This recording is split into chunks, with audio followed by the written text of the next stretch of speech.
Hello, good evening.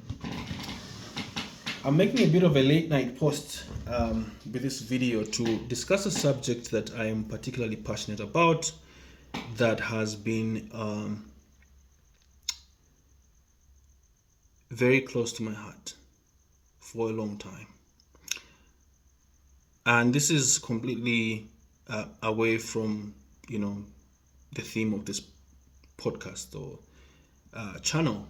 It's not talking property or business at all. I'm actually moved today to discuss the subject of social inequality in Zambia, or social inequity, as some would put it.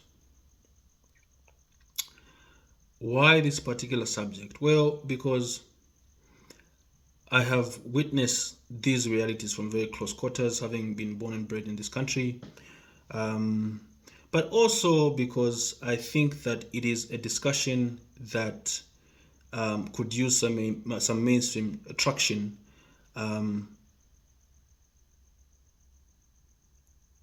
beyond being an academic exercise, right? Because we like to discuss the subject of social inequality or social inequity, or to be less academic, subject of poverty amongst us, as a bit of an academic exercise, really. It's something that is out there. Oh, it's nice to talk about. Yeah, yeah, yeah. I mean, look, we have poor people amongst us, and so on and so forth. It's bad. It's bad. It's a bad situation.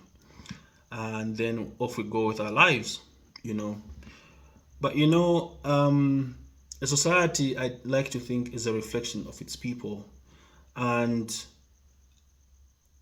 as a member of any given society, when you come into an understanding of your place in it and your contribution to its making, you feel a certain responsibility towards it. Right. So I'm gonna touch on this subject tonight with the hope that it might contribute to a larger or broader discussion and hopefully some wider awareness of the magnitude of the problem amongst us. Just a bit of a background into the realities that we grapple with as a country. I live in a country where a select few people, right, 18 million citizens in the country now, as at the last population count anyway, which was, I think, a year or so ago. 18 million people in the country now. Of the 18 million, only a handful have access to the best quality healthcare, access to the best quality education, which, by the way, would not be a public education, access to high quality accommodation, and so on and so forth. The majority of the population lives in what can objectively be described as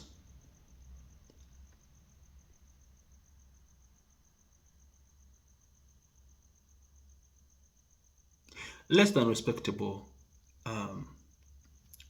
reality, right?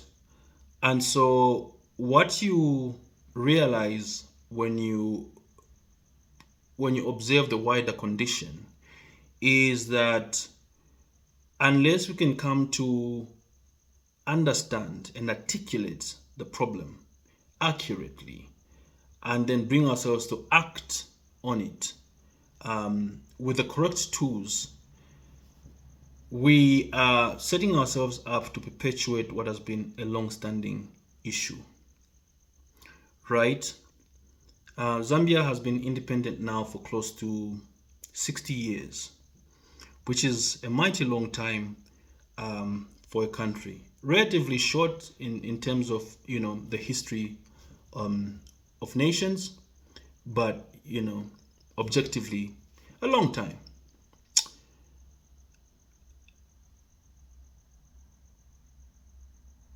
So you begin to ask yourself, How is it that a nation can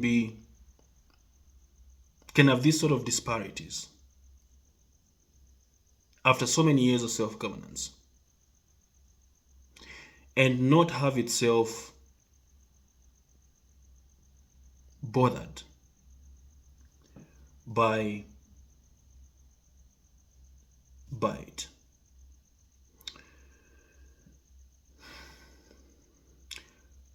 It's fair to say that all of us have a duty. We have a duty not only to ourselves, but the people around us as well. The people in our communities, the communities in which we come up, the people in our families, and the wider community, which is, the wider family that is Zambia. And unless we can bring ourselves to see this as our problem, individually and collectively, we will not be moved enough to take the action necessary to correct it. Right?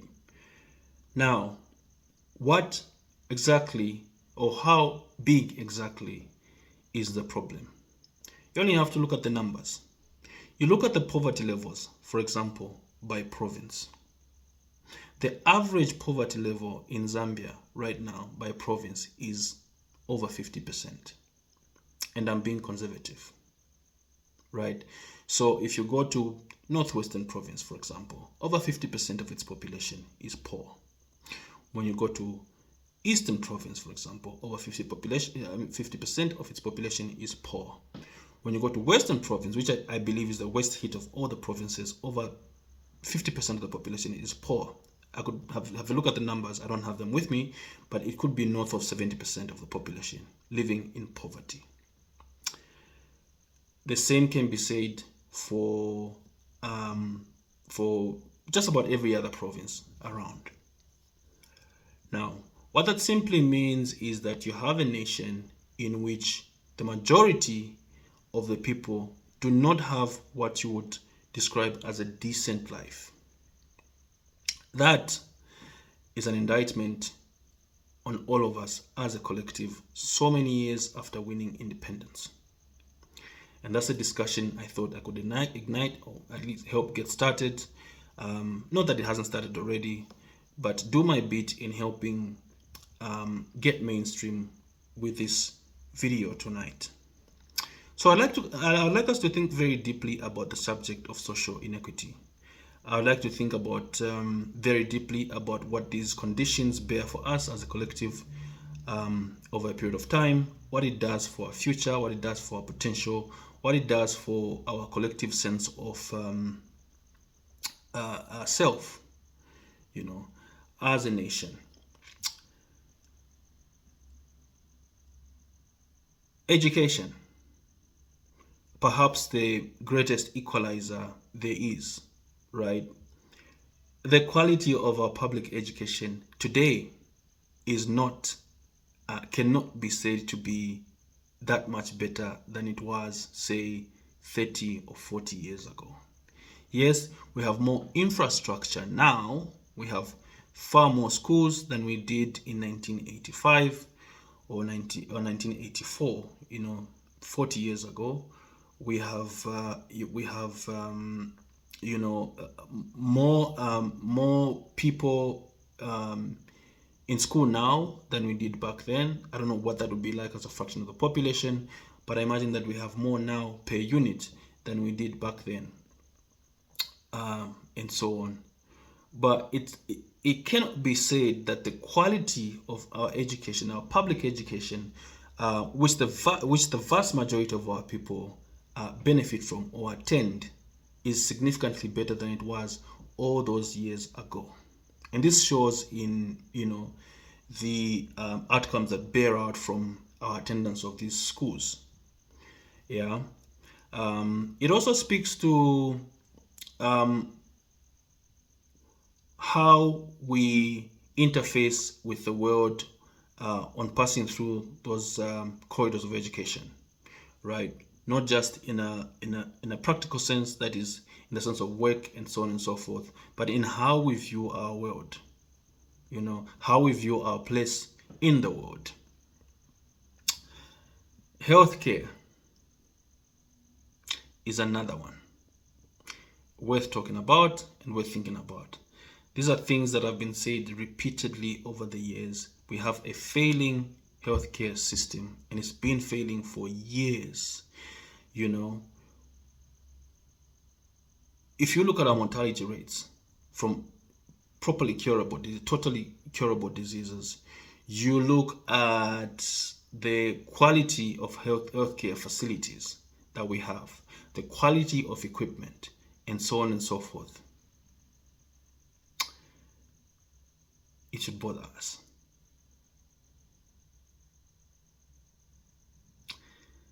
Infrastructure,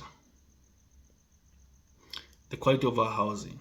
Not only do we have a housing deficit, but the infrastructure that houses our people should worry us. Townships, ladies and gentlemen, and I'm talking John Lane, I'm talking Mississippi, I'm talking Baoleni, I'm talking Ngombe, I'm talking, you can name them. Almost every province in Zambia today has some township called Zambia Compound, So, stop, no disrespect, by the way, to my friends that, happen to come from those places. I'm just using this to illustrate my point, right? Townships are a blight. Townships like that are a blight on a society. In a properly functioning society, in a society that is awakened to itself, they shouldn't exist. It is not what you would describe as yes, they shouldn't exist, right?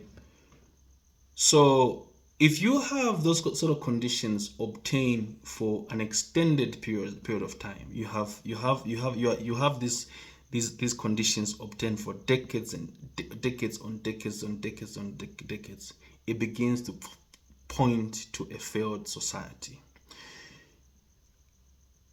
You can tell the extent of a civilization by the quality of its commons, we are told, right? So the indicator of a civilization's progress is not necessarily the lives of the 1% or the quality of life of the 1% or the people at the top rungs of the economic totem pole. Rather, it is by the quality of life of those at the bottom. If the people at the bottom live a relatively decent life, then you can see that civilization is worth writing home about. If they don't, if they live in abject squalor, if they cannot afford 3 square meals a day, if they cannot, they don't have a roof over their heads, yeah, you have a problem on your hands.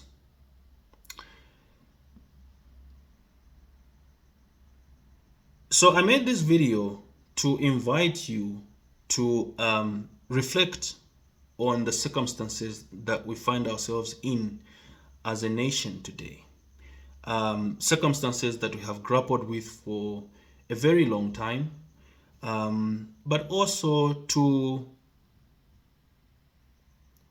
ask ourselves what role we are playing in the perpetuation or curing of these particular circumstances, right?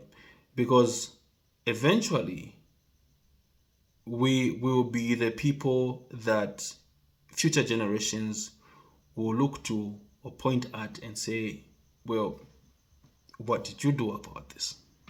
You had the opportunity, you came up in this society. What did you do to change these realities when you had the chance? As they say, posterity will judge us very harshly. I'm going to end here tonight, but I thought I should make this video and just share these thoughts. Have a lovely